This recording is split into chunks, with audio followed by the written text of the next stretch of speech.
Hello, everyone. I am so excited to be here today. My name is Dr. Taunya Tinsley. I'm Associate Professor at California University of Pennsylvania in California, Pennsylvania. I'm also the Clinical Director of the Mount Eric Counseling Center. And I'm excited today to be sitting here with Lamarr Woodley from the Pittsburgh Steelers. And today we are going to be talking about issues and challenges facing the athlete population. We're going to be talking about issues and challenges facing our youth today and how to provide services, programming, and techniques to be able to assist these individuals with transitions. So I would like to welcome Lamarr Woodley. Welcome. Welcome. Thank you. You're very welcome. I think, Lamarr, maybe we could start off by talking a little bit about how we got connected. As part of California University, I'm program coordinator for the Sports Counseling Certificate Program. We are going into our 5th year, and one of my marketing strategies was to connect with various programs to be able to market the program. And in my 2nd year, I found out about the Lamarr Woodley Sack Attack program and felt like it fit right in to be able to have some collaborations and support each other. Can you tell me a little bit more about the Sack Attack program? Well, the Sack Attack program started about 4 years ago, and what it was doing to help 3 different organizations based on how many sacks I got throughout the year. So pretty much every year, I usually kick it off by donating $5,000 to $10,000, and my sponsors also donate money for every sack that I get on the football field. It's $500 a sack. So the more sacks, the more money that we donate to the organizations, and that's pretty much how everything is based on. Is it kind of helps in 2 ways. I help the team win by getting sacks, and the more sacks that I get, I help the community and the kids donate money to them. Absolutely, and that's what I was interested in. I know one of the organizations was the Boys and Girls Club here in Pittsburgh, Pennsylvania, and when I connected, not only will the SACs and the funding that we provide through the Sports Counseling Certificate assist these kids, but I was also interested in partnering and providing counseling services or programming with our students from the graduate program and counselor education. What kind of services do these students need and these young kids need in the Boys and Girls Club? I mean, the programs that I like to do, because I actually just started the Lamarr Woodley Foundation, and the programs are all about educating the kids about life, and that's what I like to do when I like to educate the kids. As far as when I do my football camp, it's an opportunity for the young kids to see professional athletes, to come out there and learn about teamwork. To learn about just listening, have an opportunity to meet some professional athletes, and maybe they see on TV, but not necessarily have an opportunity to really shake their hands and, just really kind of getting like the tutoring from those professional athletes. And everything is about education. When I did for the Boys and Girls Club, having an essay contest is, once again, to educate, to make the kids do the research and, have to write an essay out and have an opportunity to attend a Pittsburgh Steelers football game. So it's all about just constantly making the kids work, keeping them busy throughout the day so they're not really, in the streets to do anything like that. Absolutely. I think that's really great. And when I think about it, here it is, professional athletes using their time and donating their time and getting involved in community service and giving back to the young people. And I think that's really important for me when it comes to the Sports Counseling Certificate Program, is when I'm training counselors and coaches and athletic trainers and those who come through our program to help to understand that athletes are more than just athletes. They're people that give their time to the community. They have families, and they do more than just play the sport on the field or on the court. What do you see as important to educate the young people about the benefits of sports and using sports to prepare for life? I mean, you use sports to prepare for life like you do anything else. You have some people that go to school to be a doctor, to be a lawyer, to be all these different type things. And you have some people that go to school to be a professional, athlete. That's just what happens sometimes. And being a professional athlete, you have to learn how to manage your time. Because when I was in college, you have to learn how to be a student athlete. Even though most of the time as a student athlete, you spend more time football than you do in the classroom. But you have to learn how to juggle the two, which is a tough job, because football is pretty much 7 days throughout the week. On game day, on a Saturday, you're traveling, heading to a game. You're right back at school on Monday. So it was pretty much a tough job. when I was in college, we didn't have a spring break, really. We didn't have a Christmas break because we were always practicing. So you have to learn how to juggle the two. And sometimes it's hard for some people to juggle the two. But when you learn how to maintain that, and then when you get to the professional level, it's a little bit easier because now you don't have the school part in it. Right. And it sounds like what you're doing as part of the Lamarr Woodley Foundation and the Sack Attack program is serving as mentors and coaches to these young people. And that's very similar to what I'm training counselors and the coaches that come through the sports counseling certificate program is, one, getting to know the athletes that you're working with on a personal level, understanding that you can serve as a mentor, helping them with balancing their life roles and transitioning in sports into everyday life. One of the other important aspects that I like to teach our counselors and those other helping professionals coming through our program is also understanding some of those challenges that are out there for the athletes. You talked about time management is tough. What do you see as other challenges that athletes, whether it's youth all the way to professional, may face participating in sports? I mean, there's a lot of things that you face at different levels. I think the one thing that everybody faces at every level is far as the fans sometimes, you know, and athletes have to take a mental beating sometimes from fans if they're winning football games, if they're losing football games. People get mad, and athletes have to learn how to deal with that. That's just on every level. I'm speaking about that, whether it's high school, college, or professionals. You know, all those athletes deal with that. But when you look at far as from a standpoint from how high school and college are similar is because, once again, you're trying to be a student athlete, so you need those grades in order to qualify to go out there and play on the football field or on the basketball court. And when you don't have those grades, sometimes you can be ineligible to go out there and perform and do something that you love to do. And you take it from a professional standpoint, it's all about now the sport has turned into a business.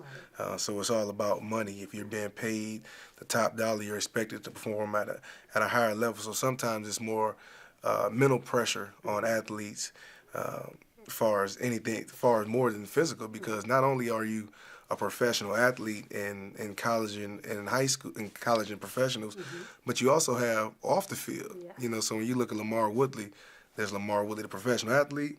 There's Lamarr Woodley, the parent. You know, so you have to learn how to really juggle the two. And it's interesting, you mentioned the mental pressures, and you and I have talked about my interest in really helping athletes across all levels with managing the mental pressures. Some can manage better than others. Some succumb to depression. Some succumb to anxiety. What do you think are the perceptions, and what are your thoughts about athletes having to deal with depression and anxiety? I think people look at professional athletes saying, well, you're professional, you should be able to handle certain situations. But when you look at some professional athletes, and you got guys who come into this league 21, 22 years old, and you give that young guy millions of dollars. And now he has to take on the responsibility of becoming the man of the house, the man of the family, because now you're no longer the little brother, you're the big brother, and everybody in your family is kind of, you know, counting on you. So now you have pressure from your family to help take care of them, take care of yourself, and now go out there and take care of the business on the football field. So you have all these things going on, but you still have to go out there and perform at a high level, which sometimes can be tough for certain athletes because they have all these things going on, you know, off the field, you know, because of the responsibility that you have to take upon now. And then you have to figure out now your future after football. You know, that's something else a lot of athletes have to start thinking about is life after football, because I think 2.5 years might be like the minimum for like a professional football player. But when we get done playing, we're going to be maybe 31, 32 years old. Some guys like Ray Lewis play 37, but everybody don't do that. So you're still in life, you're a young man. In football, you're old, but in life, you're a young man. So you have to learn how to plan life after football. Right. And that's so interesting because you and I had talked about, I played college basketball, and me transitioning life after basketball was very challenging for me. And I succumbed to some of those mental pressures. Whereas you were sharing how you prepared for life after football in case anything happens, and that you're preparing now. What are some things that you're doing to prepare? And I mean, it's a thing of taking advantage of your opportunities. You know, you have some people saying, you just need to focus on football. You need to do this. You don't need to be worried about what's going on off the field. But you have to start preparing for life after football. I do a lot of things. Where I get my joy and happiness from is I love to do a lot of work in the community. When I'm done playing, I want to focus more on my foundation. Building up the communities here in Pittsburgh and in Saginaw, Michigan. I haven't really thought of anything that I want to do as far as making like tons of money off the field, but my foundation, maybe get into broadcasting, radio, just something simple like that. Mm-hmm. And I've also shared with you, I think you have a innate counselor in you, and that you should come through the counseling program at Cal and the sports counseling. But you really talk about utilizing those support services. I'm a licensed professional counselor. I'm in private practice where I specialize in sports counseling. We have the counseling center here. You have programs and services that you offer through your foundation. And I was asked a question a couple weeks ago, is the NFL doing enough to prepare players? I think they are. But what's keeping some players from taking advantage of counseling services or coming to the church and getting support from the pastor or coming to the NFL and using the career? What's the gap? The reason that I feel like athletes don't take advantage of the different services that, all those different companies provide is because they feel like that could affect their football career or their professional career. If I was to go into check and rehab right now, you would say Lamarr was an alcoholic. NFL teams would probably say, you know what, we don't want this guy on our team. He's an alcoholic, even though I'm trying to help, solve my problems. So guys are ashamed of doing those type of things because it would affect their career. So that's why a lot of guys are going to reach out to certain businesses or certain kind of services because how would it affect their professional career or going to the church. Maybe they go to the local church. Maybe now the people in the local church are talking about or have got wind of the problems that professional athlete is going through, and somehow they get back to the organization. So to avoid all that, you just keep it all bottled in and go about your business. So because of those stigmas that are out there that may be connected to somebody who's in a high-profile sport or even sports in general, that's what's keeping them from utilizing the services. Yeah, because you think about it, anytime somebody catch wind about any kind of professional athlete, whether it's good or whether it's bad, when it's bad, people in the newspaper have to write a story. And they want to, Woodley checks into rehab. Now it's everywhere. Now you kind of look like, man, I should have never did that. That's going to really hurt my professional career, because now you're trying to do the right thing. Now you take the news writer and he blows up the story to really embarrass you, talking about your bad habit that you have. So then how does that impact an individual? Here it is, they want to get help, whether it's for addiction, whether it's for depression, anxiety, or just wants help on career planning. And I want to go to this counselor, but I don't want to I don't want anybody seeing me walk into this office. What's the impact on the individual themselves then? They just learn to deal with it. They try to deal with it the best way they feel like they dealt with problems throughout their life. Keep it all bottled in, and just hopefully nobody finds out about what's happening, and then life after when they're done with their career, maybe try to get some help then. But at that time, sometimes it's too late for that. Right. So it's interesting because you're just saying hold it all in. Some people can be better with holding it in. I think about a Pepsi bottle that you shake up and the lid comes off and explodes. What about those players that don't know how to manage and end up exploding? What's the consequences then? Usually the consequence, usually players are usually kicked out of the league. In jail, in prison, broke.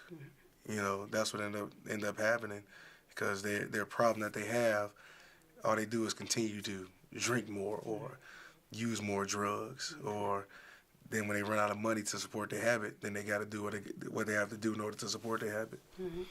So I think about what your foundation is doing, the Sac Attack, what I'm trying to do with the sports counseling and with religious leaders is to educate that there are these stigmas, there are these challenges out there. What suggestions do you have for us when we are trying to reach out and help those who may be athletes? I think it starts before you become a professional athlete, honestly. It kind of starts in high school. Addressing some of those problems because that's where a lot of athletes pick up their problems from in high school, whether it's first time drinking, first time smoking, whatever. You know, usually happen in high school, and it starts with the parents.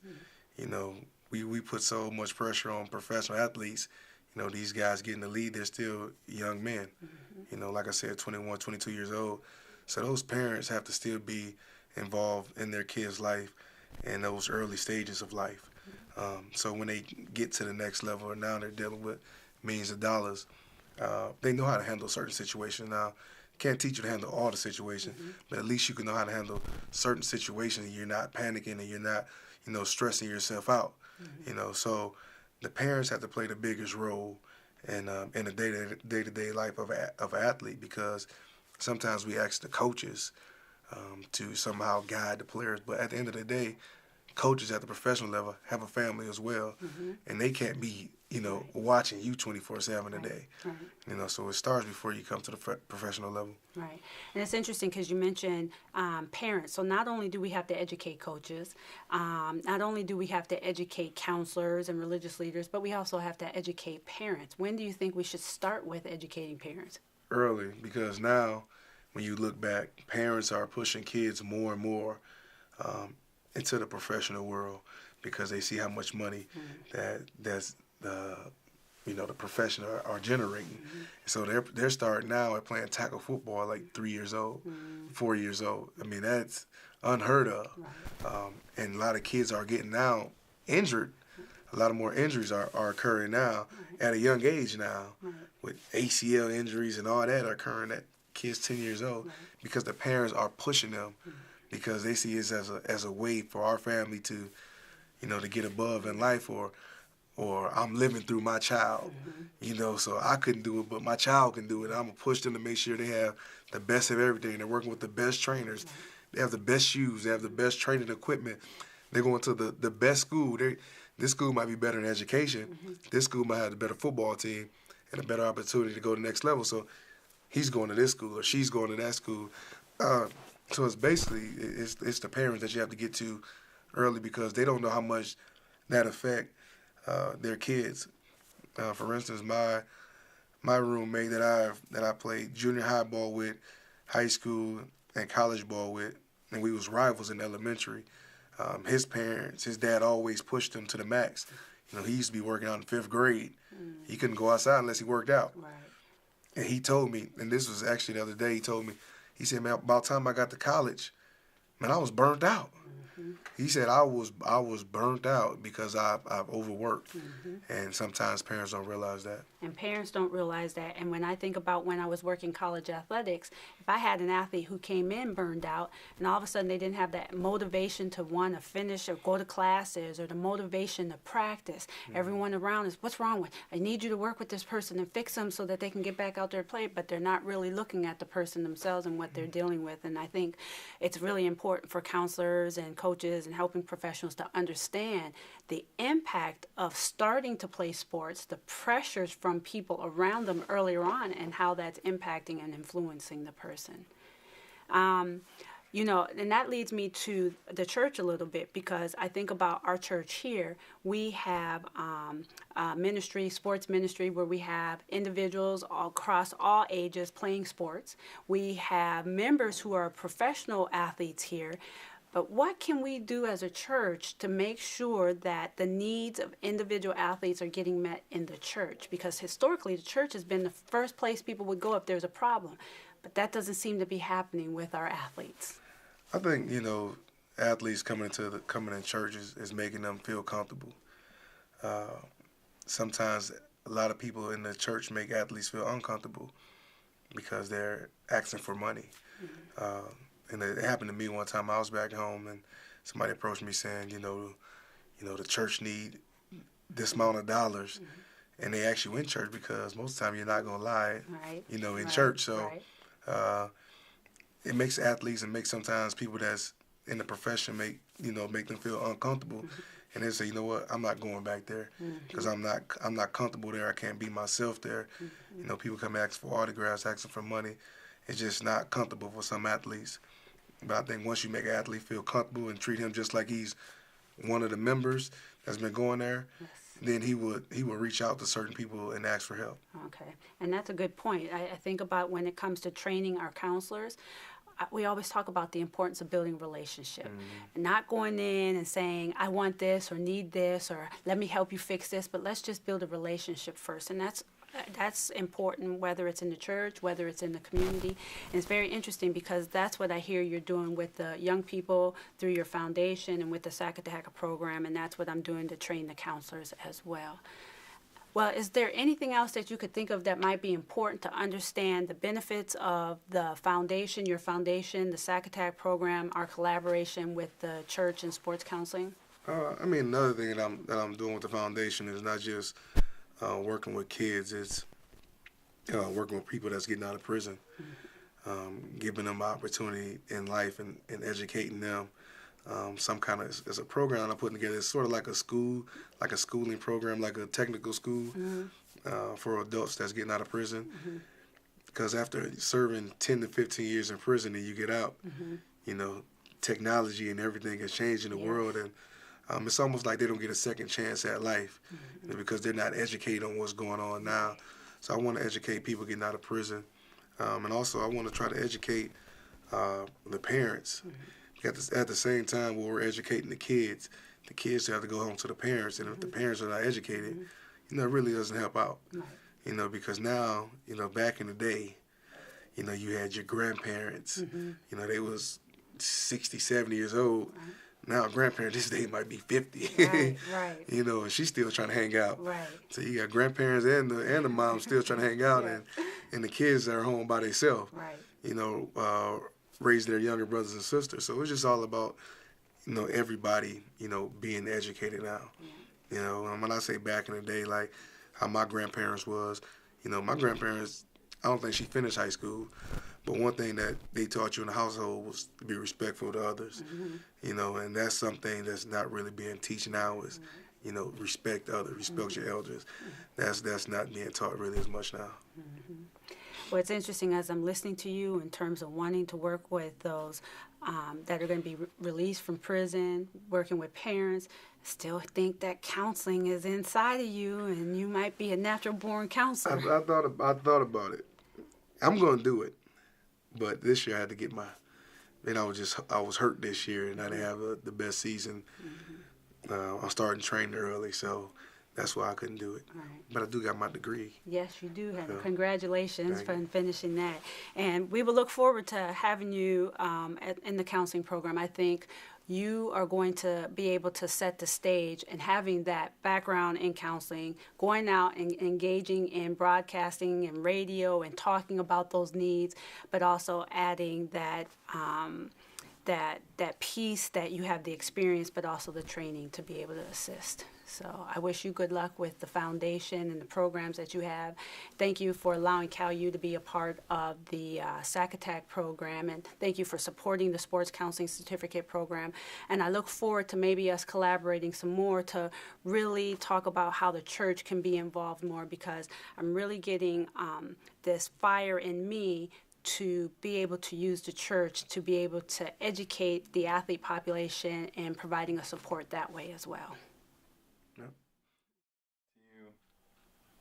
Hello, I'm Dr. Taunya Tinsley, Associate Professor at California University of Pennsylvania.